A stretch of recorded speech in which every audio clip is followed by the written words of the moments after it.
Unfortunately, we live in a time where free speech is under attack. Lifting up your voice in dissent or challenge or questioning or even having a dialogue and debate is not only discouraged, it can be cause for retaliation or cancellation or censorship. We must defend our right to free speech by using it. I'm excited to announce today a partnership with X, a platform that under the leadership of Elon Musk not only defends free speech, it is celebrated and encouraged. So I'm looking forward to launching some new projects with them where I'll tell the stories and tell the truth about what's happening here. Can we not listen to her anymore? That's Tulsi Gabbard announcing her partnership with Twitter. She's going to be on Twitter talking about free speech. Like, this is the biggest gaslighter. And then today, she's a Republican, right? I don't know what she is. She's a Fed. She's the operative. I don't know. I don't even know where she came from. Like, why was she even? Who told her anything? Nobody was asking for Tulsi Gabbard's candidacy. Nobody. Don Calloway. Yeah, to my knowledge, her name is Gabbard. Okay. I didn't know. You know, sure? when you hang around the game long enough. I was just talking about this yesterday about one of the congressmen from LA who was retiring. You get old enough and you see members come in with great buzz. You see them have their entire careers and you see them retire or move on or get defeated. And Tulsi was not long ago the young, dynamic woman from Hawaii who was attractive and progressive and everybody knew her. But there was a Democratic establishment, if I could give her villain origin story, there was a Democratic establishment who, when she won election, I think there was an immediate vacancy in her Hawaiian Senate seat because of a death of one of the two Daniel senators. And she had just won her congressional seat. And asked to be appointed in lieu of going to Congress, appointed to the Senate. That request was denied. She kind of fell out with the Democratic National Committee and a Democratic Party establishment at many steps along the road, that being the first red flag. And she frankly was not treated in a darling of the party way that she thought she was entitled to and she was expecting, in a way that frankly AOC was treated just a few years later. I have seen that manifest in an extraordinary bitterness.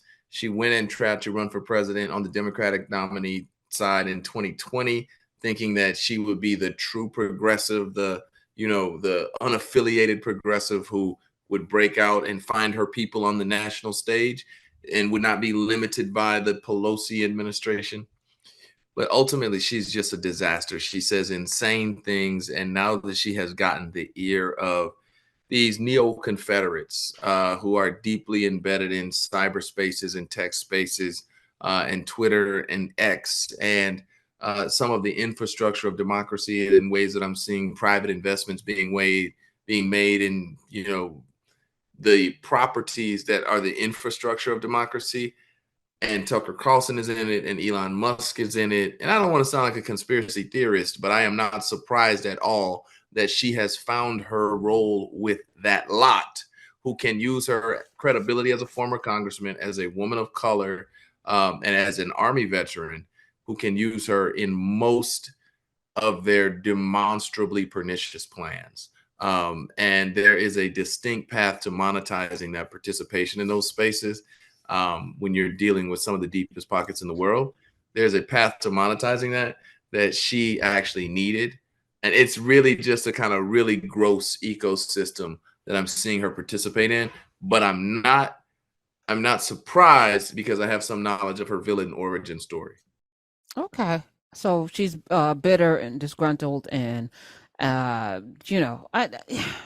but what does that have to do with the rest of us? Why are we in it? I just feel like people are dragging us into their own issues and at the expense of the country, because ultimately, and I get it, like the Democratic machine is very stupid. I feel like the machine is stupid. And AOC wasn't a darling of it. She went and knocked on doors and got elected. Like there was nothing that they could do about it. And she took out an established Democratic person, a representative who had been in that seat forever. She went and knocked on doors and talked to people and got elected. That's really, to me, you know, beyond money, beyond all of the things, is people. Just get out and connect with the people. You're not going to find an audience unless you go offer something. Feed people, give them something that they haven't gotten before. Now, I understand why she's making that deal with Elon Musk and to be on Twitter, because she needs a check. How do you explain this? So this is Don Lemon. He said, I've heard you, and today I'm back, bigger, bolder, and freer. My new media company's first project is The Don Lemon Show, and it will be available to everyone easily, whenever and wherever you want it, streaming on the platforms where the conversations are happening.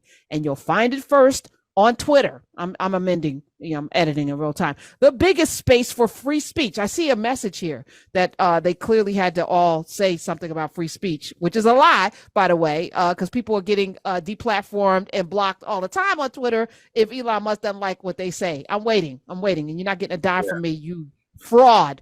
Anyway, he said, I know now more than ever that we need a space for honest debate and discussion without the hall monitors. This is just the beginning, so stay tuned. You two need a check, apparently. This is what it looks like to not be free. Actually, you take a check and then you have to say stupid stuff like this that's absolutely not true. So but let me just say, I missed Don Lemon on New Year's Eve on CNN. I did. I missed him on that. Good. You know, this is wildly disappointing with Don Lemon. Yeah, just I you know what? Shame on me for being disappointed, because that means I had higher expectations. And I had seen Don come so far since, you know, Don was in St. Louis on a local channel and then kind of started going up through the ranks and fell in love with being famous. And, you know, Don had nonetheless done some good work since Ferguson, since the movement, you know, from Trayvon Martin forward. Don had some pretty low lows in Ferguson. I smell marijuana amongst these protests, all that self-righteous stuff. He had actually he had gotten himself together, as the kids say, and he had done some good work. You know, this just seems like another guy who, you know, there's some bitterness there as for why he got fired. There's some bitterness as to how you know, America is not fawning over he and Chris Cuomo passing to each other every night. I love you, brother. I love you, brother. Those were good times. And there was good money that came from that. And not just from that CNN paycheck. But when it all falls right. You know, come on, you better do that, Selena. That's the Selena version. I was imitating her little tone. I see. But you know, it just seems so. If you are the Don Lemon we thought you were, and if you stood for the things that we believed you to stand for, that you told us you stood for, that we believed in you and supported you because we believed you stood for, you don't get in bed with Elon Musk. You don't get in bed with Tucker Carlson, because these are people who, you know, have brought real evil upon the world, and there's no amount of dollars who can make me do a deal with them. Well, that's called integrity. Oh, and you know who's one of the first to congratulate Don Lemon? Tucker Carlson. He did that. And that's what it is. I mean, yeah, we're seeing it. Y'all playing in our faces.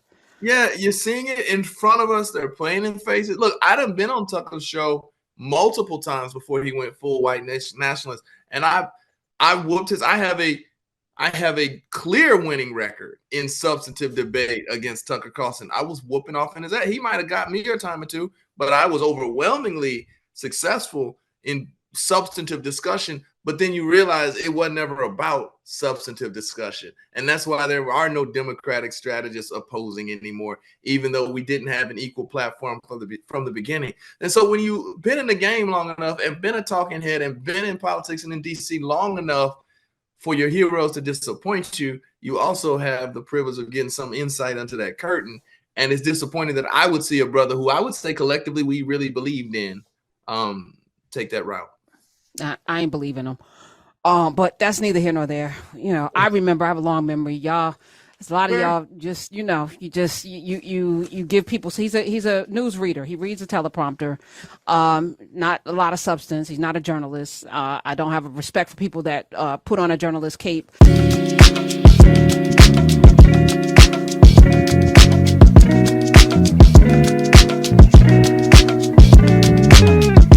Can't turn my back on that. Gotta make moves, gotta act on that. You're the one I want and I stand on that.